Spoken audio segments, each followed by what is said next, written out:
since a very young age.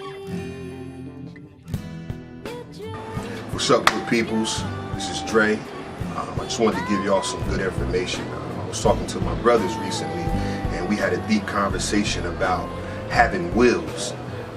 What I mean by wills is, if you become an adult and you have children, or you own a car, you own a house, or you start accumulating just wealth in the sense of being able to pass something down to your children or to different family members, the one thing our culture haven't been taught is to leave a will. So when you think about insurance policies, you know what I mean, a lot of people have been doing these GoFundMe accounts to help pay for funerals. Our culture got to get used to having insurance. So as we equip one another, these are some things that we want to drop to you. In resurrecting families, resurrecting dreams, and resurrecting homes, we want to be able to empower you so that you will have a good understanding of how to empower your own family. Once we equip you with information, you have to teach it to your children, teach it to your brothers and your sisters, to your cousins, to your church members. Whatever you got to do, just teach it to one another so that we all have the same good information. Now, the thing about a will is, it's a document that you can type up on your cell phone, you can type up as an email, you can print it out at home. It doesn't have to be nothing too formal, and it just needs your signature and a notary. So say if I wanted to leave, just say a house to one of my children, I'll type it up on my cell phone and email it to myself. Now once I print that email out, I'll take it to a notary, I'll get it signed, and that'll be my will and testament for me to leave my house or a house to one of my children or to my brother or to my sister.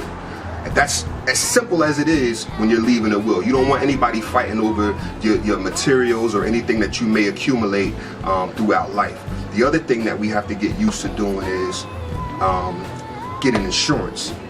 Insurance basically will help pay for your funeral.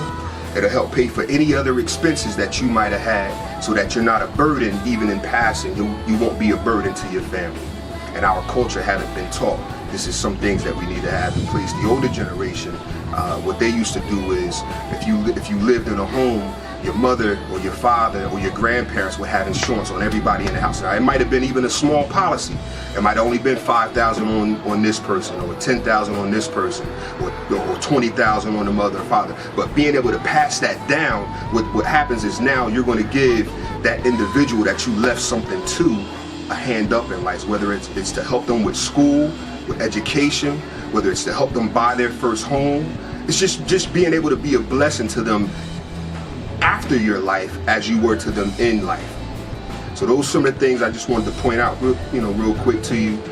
We have to be able to change the way that we think and the way that we look at things so that we can be a blessing to our families. I thank y'all for tuning in. I just want to give everybody, much love, and we're going to keep, empowering our people. So come back next week. We're going to have another jewel for you. Peace.